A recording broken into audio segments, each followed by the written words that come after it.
Hi, everybody. So I got a request recently from John McCaslin over at Four on the Floor, his great blog, um, wanting to discuss quiet playing, low volume playing. And then certainly that's a worthwhile subject to explore. A couple of things I would say first of all. I think I've run into in the past a lot of people who sort of talk about quiet playing as if it's some sort of gift or something that is bestowed upon us. But it's really like everything else on the instrument. You need to practice it. You need to spend some time doing it. So I'll outline a few different principles and demonstrate a couple of things. I've been in situations where I've gone to educational institutions and I hear people, blasting away, sometimes in a big room, earplugs firmly, shoved in, and people playing at basically a volume level that's probably more appropriate for stadiums, not even concert halls. And to tell you the truth, for most of us, mere mortals, a lot of us aren't even going to play in concert halls that much. We're going to play in clubs and coffee houses, and often in a space like the space I'm in right now, or any practice studio, small practice studio, you're going to play in places that small, and you need to play for that room and not overpower the room and the audience or the band. So, although it can be fun to play really loud and all that and pretend you're up on a big stage, it's a good idea not to do it that much. It's sort of an ego trip, and it's not really going to help you with gigs that you're going to have in the real world. So there's a few ways to work on low volume playing. One really easy way is when you're playing along with recordings to put them on quieter than would be comfortable for you, and you will have to match your dynamic level will have to come down to so that you can actually hear what's going on. And it's not the most comfortable feeling, and it's challenging at first, but it's certainly worthwhile, and it will get you used to. The other thing I think you want to do when you're playing quiet is not have to be some compromise. You don't want to necessarily change the sound of the instrument to something you don't want it to be just so it's quiet. So, I mean, I could make this instrument quiet by really putting a bunch of tape and stuff like that all over the instrument and that sort of thing. But if that's not a satisfying sound to me, there's not going to be much point in that. Okay? I think the other thing that's going to work, that's going to help for playing low volume, is to play with a big, beautiful sound, even when you're playing quietly. And other things I see people do too is they'll be like, "Oh, I'll play quieter, so I'll always play the snare drum." Well, you're changing the sound color of the instrument, right? When you do that. So I would say play that sound near the edge of the drum if you want that edge of the drum sort of sound, if you want a sort of a thinner, higher pitched sound. But if you just want to play quieter, you're going to have to learn to really, and really it's down to just how high you're lifting your sticks. I grew up and played in some marching bands as a kid, and although I have some issues with some of the way that sort of drumming is taught, one great thing I got from it was that basically the height of your sticks, or your pedals, in case of your feet, dictates the volume pretty well. So, often when we're working on things, we're practicing things, and we'll use like a full wrist stroke, something like this, right? Well, even from just what you've heard, that's going to be way too loud for most acoustic situations to use a full wrist stroke. To play with acoustic piano or acoustic bass, it's not going to work. It's too much volume.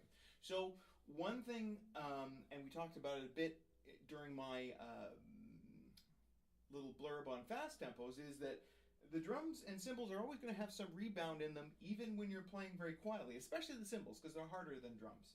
So one thing you want to get used to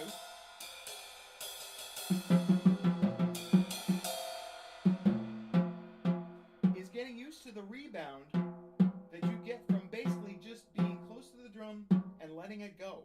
Okay, the stick is still coming back to me, maybe not with the same sort of velocity that will when I'm playing louder, but there still is rebound. Even when you just drop the sticks, you will get some rebound back. And a lot of people don't even discover this because they never play that quietly.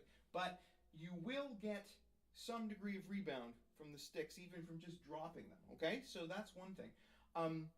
Another thing to think about is as you're moving from drum to drum, and this is a good policy to get into no matter what dynamic level you're playing, is don't lunge for the next thing. Okay, that's when you're going to get stuff that's dynamically out of context and clunky sounding and stuff. So when you're making movements from drums and cymbals, around the kit, is get used to making sort of gentle, not more movement than you need. See, if you look at me, I'm not doing that, right? You don't need to do that. You don't even need to do that when you're playing loudly, let alone quietly. And then it's really good to get used to just making those sort of movements and getting used to those sort of movements. Because the other thing you want to do is when you're playing quietly, you don't want to have suddenly that your playing changes. You don't want the intensity of your playing to change. Certainly not to get less. If anything, it should get more. You certainly don't want to play less if you don't want to play less. You should be able to play all the sorts of things you want to play when you're playing quietly. Because that's the other thing I see a lot with people is they view playing quietly as some sort of compromise. So they sort of play less just for that reason, or they play with less intensity. I had one student whose posture would totally change. They would sort of lean back and, well, this is quiet playing, but it doesn't really count. It all counts. It's all important. So really try and be as intense as you can. Volume is one way of creating intensity on the instrument, but other ways are the strength of the time, the quality of the sound, the strength and follow through of the ideas, your just general commitment to it. So as I was saying, when you're playing quietly, you should almost be maybe even a bit more committed to what it is, because we can't create the intensity that comes from volume, which is a great sound and vibe on the instrument, but it's not the only way of creating intensity.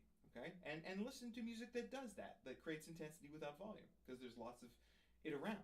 Okay, okay, so I'm just going to play a bit around the instrument, and then you can just hear and see that I'm not lifting that high, but I'm still moving around the instrument. Okay, maybe I'll play something straight A, B1.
Okay, so thanks a lot, and I'll probably play maybe a tune as well on the next segment, just to demonstrate maybe playing sort of quickish and trying to play intensely while still keeping the volume down. So thanks a lot for checking it out, and we'll talk to you soon. Bye.